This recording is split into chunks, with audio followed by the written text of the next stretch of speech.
What's going on, guys? So today's video is to talk about a topic that I get asked about quite often. And it's from folks who are looking at getting into their first RV and they're wondering if they should go for a smaller, more compact unit or something a little bit bigger. And I wanted to kind of address this because I think a lot of people make a decision based on, I guess, not doing enough research into how they plan on using an RV and what it's really going to take to give them a comfortable camping experience. So if that is you, you're going to want to watch this video. Hang tight, I'll be right back.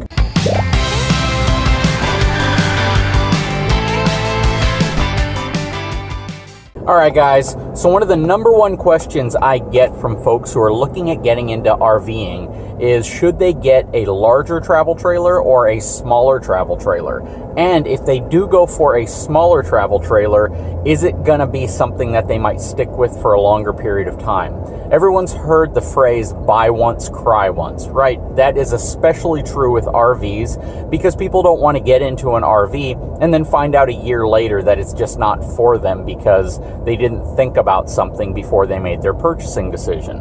So this video is to talk about that. A good friend of mine recently purchased a new travel trailer and he replaced an R-Pod that he had. And the reason why he replaced his R-Pod is because he didn't really think through what he would be using his RV for, or how he would want to use his RV in the future.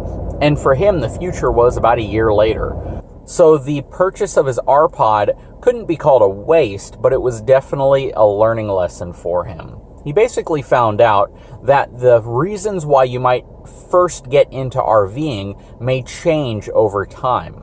And when they were looking at getting into RVing, one of the first things they talked about was just having a place to relax after they were done doing whatever they were doing outside. If they were hiking, if they were fishing, if they were kayaking, whatever they were planning on doing, and then basically going back to the RV as a form of relaxation and a place to sleep.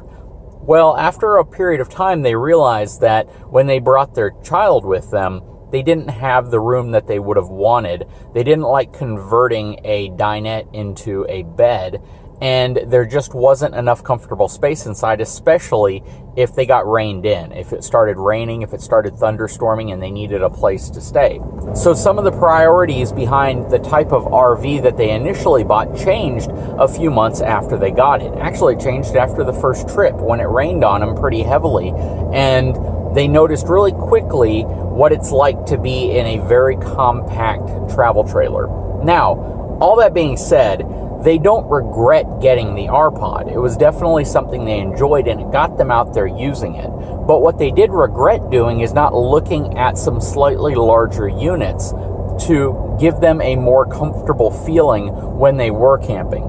They didn't want to be in a situation to where they felt they had to get this huge RV and a more powerful tow vehicle. So they essentially looked at what they had and got the smallest yet most conceivable floor plan that would meet their needs. Now, I know a lot of people go through this, and it's very nerve-wracking to figure out what floor plan is going to work for you today, and then to try to determine what floor plan is going to work for you a year from now after you've lived in the one or you've used the one that you purchased today.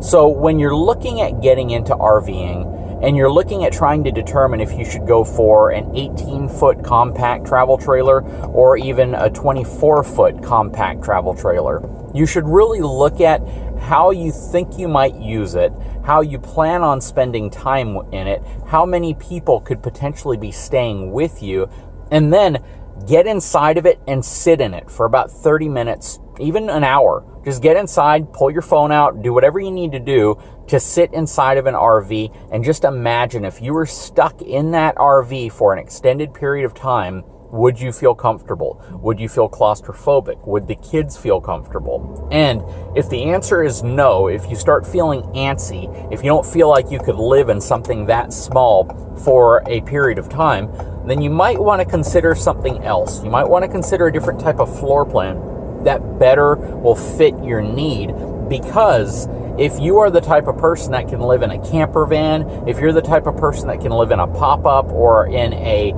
small truck camper, then you can easily spend a lot of time inside of a small compact travel trailer, probably without an issue. But if you can't spend 30 minutes crammed inside of one of these things without feeling claustrophobic, without feeling trapped in it, you probably need to explore something a little different. Maybe a slightly larger floor plan, maybe one that focuses more on the living space as opposed to just being a place that you can retreat to if it starts raining or if the weather turns bad. So that's just what I want you to think about, because it's definitely something a lot of people don't think about before they get into RVing, and I think it ends up putting stress on them financially, especially when they get to an area where they feel they need to sell whatever they originally purchased to try to get into a new one and take that depreciation hit and essentially get into a scenario where they can't get themselves out of one simply because they thought their original plan, their original idea of camping was going to be a long-term idea, and they didn't realize that plans change and you start to evolve how you want to use your RV and what you consider to be comfortable.